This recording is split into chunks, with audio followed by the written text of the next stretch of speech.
Bonjour, je suis Sophie Dion, animatrice des Chroniques Santé du Uniprix Daniel Lachance de Montmagny. Aujourd'hui, on va parler des nouvelles résolutions. Tout le monde se remet du jour de l'an et du temps des fêtes. On a tous des résolutions, que ce soit pour perdre du poids, arrêter de fumer, se remettre en forme. On va avoir besoin d'un petit coup de main. On va aller voir Daniel Lachance.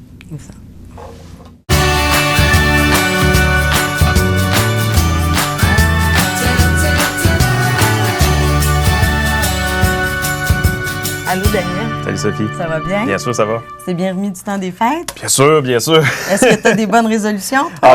Toujours, mais moi j'essaie de garder ça à l'année. Donc, depuis plusieurs années, j'essaie d'adopter des bonnes habitudes comme tout le monde. J'écoute, j'ai mes petits travers. T'es sage, t'es très sage. Ouais. J'essaie en tout cas. Mais c'est ça. Dans le fond, on va un peu expliquer qu'idéalement, c'est pas d'avoir des résolutions ponctuelles, mais un peu d'avoir changé nos habitudes. C'est une question d'habitude souvent. Hein? Que ce soit justement, comme on disait tout à l'heure, de la cigarette, manger trop, pas bouger assez.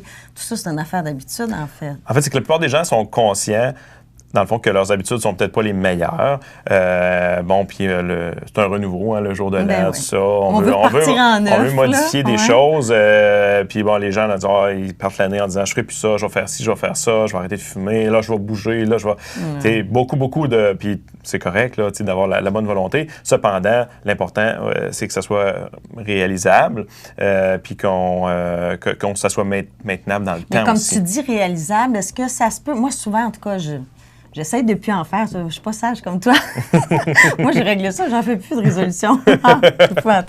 Mais en fait, tu sais, des fois, j'entends les gens, puis ouais, je trouve que souvent, les gens, ils se donnent pas des buts réalisables. Tu sais, c'est trop gros comme changement, c'est trop intense, c'est difficile de se rendre là, puis ça devient déprimant, puis décourageant. C'est extrêmement drastique. La plupart des gens, c'est ça. Bon, écoutez, on peut y aller par un peu par item, mais souvent, ils veulent tout changer tout en même temps. Ouais. C'est trop drastique. C'est extrêmement drastique. Et puis, tu sais, on ne peut pas se mettre... Tu sais, par exemple, quelqu'un qui ne bouge pas du tout, qui mange mal, qui fume, puis que du jour au lendemain, il veut arrêter de fumer, mieux manger, puis bouger. Écoutez, il y en a qui réussissent, mais c'est une très grande minorité parce que on part du tout au tout, puis c'est beaucoup de changements pour l'organisme. Ça doit prendre tellement de discipline, là, c'est épouvantable, là, c'est bien trop dur, tout changer d'un coup. Oui, puis on ne change pas la nature de comment on est. Je veux dire, quelqu'un qui mange mal tous les jours, qui fume, puis qui fait pas, qui regarde pas ce qu'il mange, qui regarde pas les étiquettes, du jour au lendemain, sa nature ne changera pas. Ça va revenir vite au galop aussi. Exactement. Il peut faire attention. Donc, il faut quand même respecter aussi, dans le fond, ce qu'on est, puis y aller par item.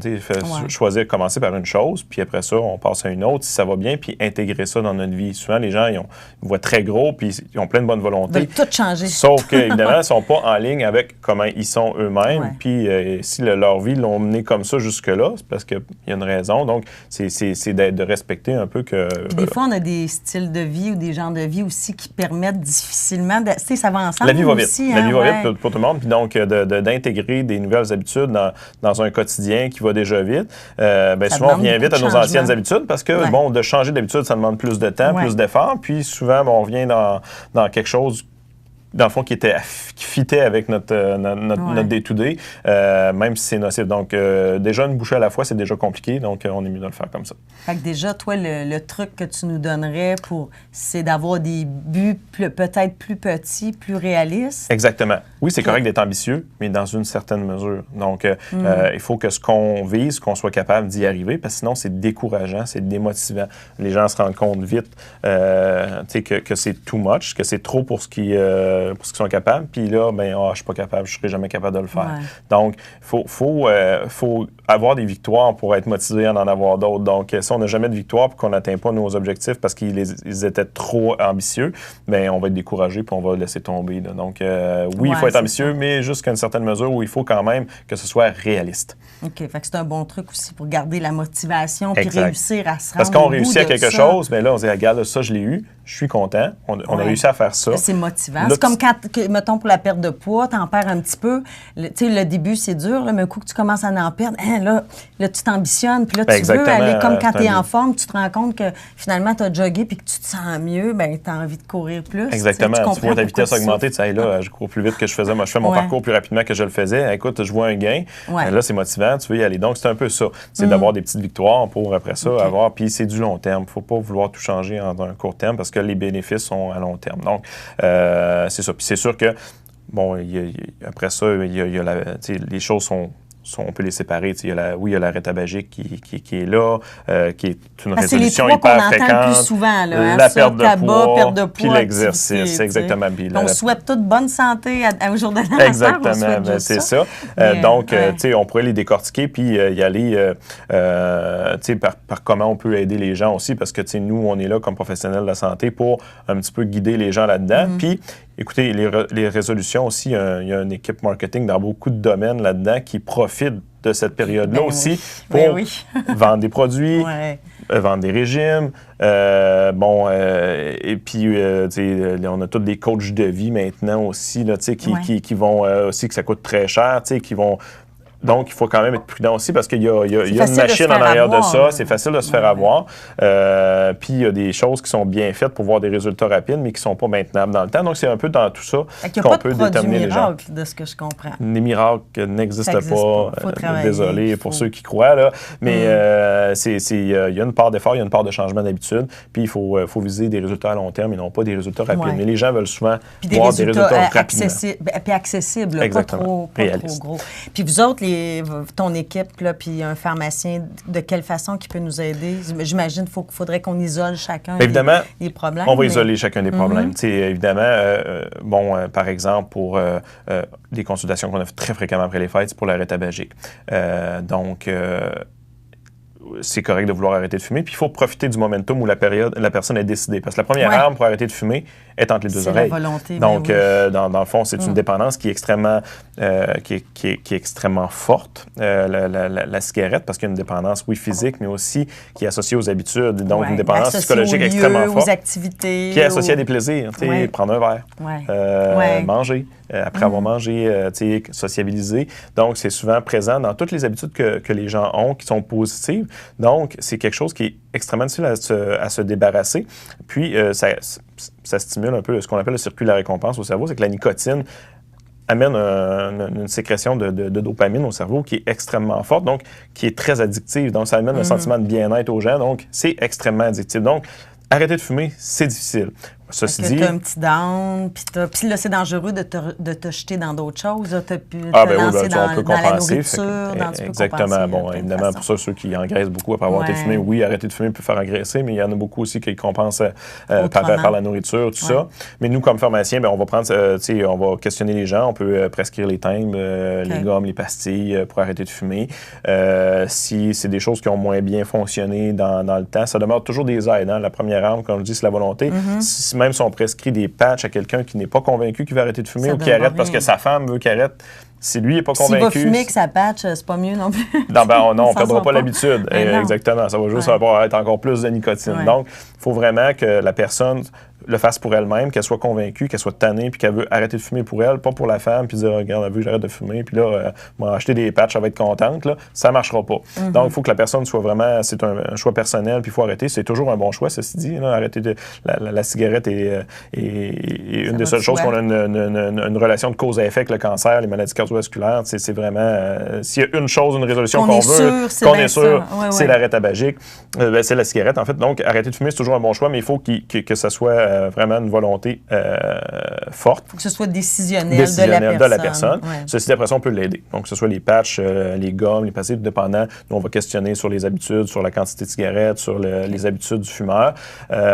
Puis si c'est quelque chose qui n'a pas été efficace dans le temps, par exemple, les patchs, il y avait peut-être des contextes. Mais il y a d'autres solutions, des fois qui sont encore seulement sur ordonnance du médecin. Il y a des médicaments sur ordonnance qui peuvent être efficaces, mais on va pouvoir essayer de voir avec le médecin de famille s'il y a moyen de le faire, de faire prescrire le produit parce qu'il faut profiter du momentum. C'est important. Quand la personne est décidée, c'est là parce que ça se peut que la semaine prochaine, elle soit plus motivée. Là, ouais. Donc, c'est vraiment important. Puis la cigarette, ben c'est facile. Hein? Il y a un petit coup dur dans la vie, il y a une petite déprime passagère, il y a un petit quelque chose. C'est un autotraitement parce que, comme je dis, ça stimule beaucoup de dopamine. Donc, ça gère l'anxiété. Les gens ont un sentiment de bien-être. Donc, souvent, c'est un anti-stress qui est extrêmement efficace, là, la cigarette, mais qui est extrêmement nocif pour la santé. Donc, ceci dit, quand les gens sont prêts, puis on peut référer aussi, il y a des centres d'arrêt tabagique dans les CLSC, tout ça. Souvent, on va référer les gens à ces personnes-là pour leur donner d'autres trucs qui sont autres que les produits pharmacologiques aussi dans le quotidien. Pour le but, c'est d'arrêter de fumer. Donc, ceci dit, la méthode, moi, je m'en fous. Comment les gens arrêtent de fumer. L'important, c'est qu'ils réussissent à arrêter. Exactement.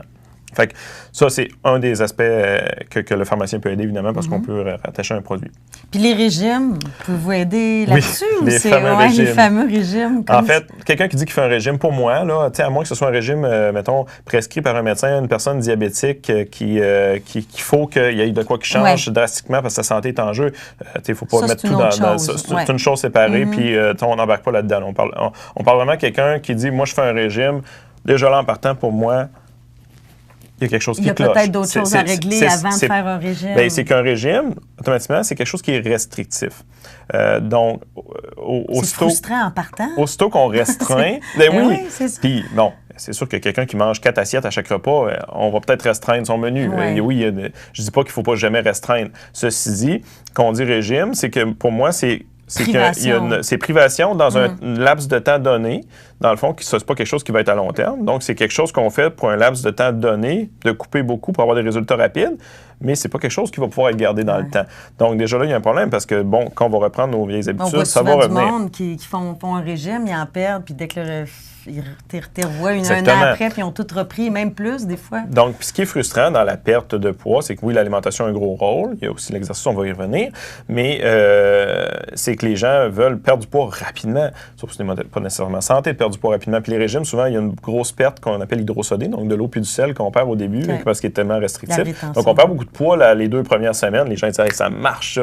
Mais c'est ni du gras, tout ça. Donc, parce que normalement, une perte de poids qui est santé, on parle de 1 à 2 livres par semaine, là, sans être trop restrictif. Donc, quand on parle d'une perte de poids santé, c'est pour pas la reprendre. Exactement. Que ton corps s'habitue bien à ça. Qui est relié au changement de nos aussi. habitudes. Donc, oui, si on a un surpoids, dans le fond, puis qui n'est pas santé, parce que des fois aussi, ça peut être seulement esthétique, puis ça, ça peut être un problème. Des fois, la personne a l'impression qu'elle a du poids en trop, mais ce n'est pas santé, c'est simplement une perception.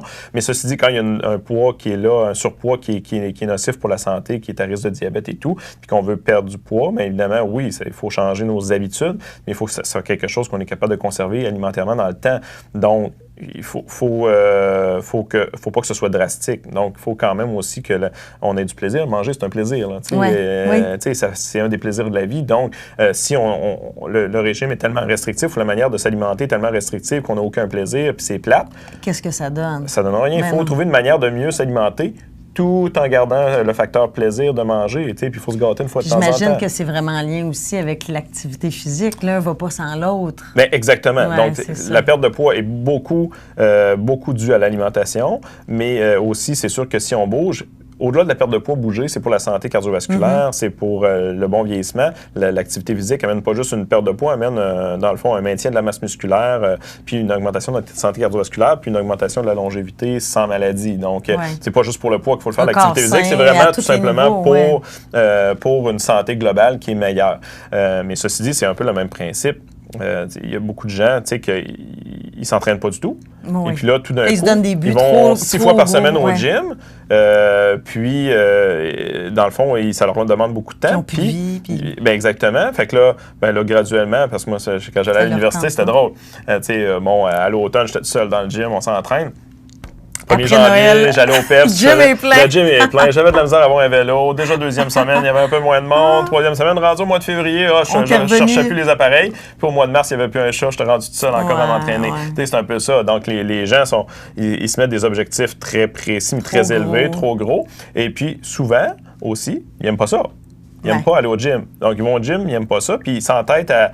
Moi, il faut que je m'entraîne, il faut que j'aille au gym. Donc, mais il y a d'autres manières de faire de l'activité physique. Le défi, en fait, comme dans l'alimentation, c'est vraiment de trouver si vous aimez marcher, puis c'est ça que vous aimez, aller marcher, trouvez-vous quelque chose que vous aimez Juste qui de vous fait recommencer bouger. à bouger, c'est déjà un grand... Exactement. Il y a rien- Commencer à bouger, faire attention à ce qu'on mange. Puis pour les fumeurs, arrêter de fumer. Tout ça mis ensemble, on vient de... Ben exactement. C'est de trouver quelque chose qu'on aime, qu'on est capable de garder à long terme, des habitudes qu'on va être capable de garder. Sinon, oubliez ça, ça Alors, fonctionne. moi, ce que je retiens, c'est qu'il ne faut pas perdre de plaisir. Exact. C'est ça le plus important. Mais la vie, il faut que ça soit le fun. Puis ça, vous pouvez nous aider pareil. On y va. Vous pouvez nous conseiller, donner des trucs. Ben oui, puis... dans un, on va, c'est de voir vos objectifs, peut-être un peu recadrés, puis on va vous référer aux bonnes personnes, que ce soit une nutritionniste, que ce soit un entraîneur qui est qualifié, non pas parce que ça aussi, il y en a beaucoup qui se disent entraîneurs, mais ils ne sont pas vraiment. Puis, dans le fond, pour vous aligner comment arriver à vos objectifs, mais tout en demeurant en santé puis en ayant du plaisir dans la vie. Oui, puis ça va rester plus motivant. Puis quand la motivation y est, c'est donc plus facile. Exact. Merci, Daniel, encore pour tes beaux commentaires. Super. Bien, merci d'avoir été avec nous. Si vous avez manqué le début de la capsule sur les bonnes résolutions, comment perdre du poids, arrêter de fumer, se remettre à l'activité, vous pouvez toujours aller visualiser tout ça sur les 2 pages Facebook du Uniprix Daniel Lachance de Montmagny ou C'est ma TV ou sur le site Internet de C'est ma TV. Alors, je vous souhaite une bonne fin de journée puis faites attention à vous. Bye.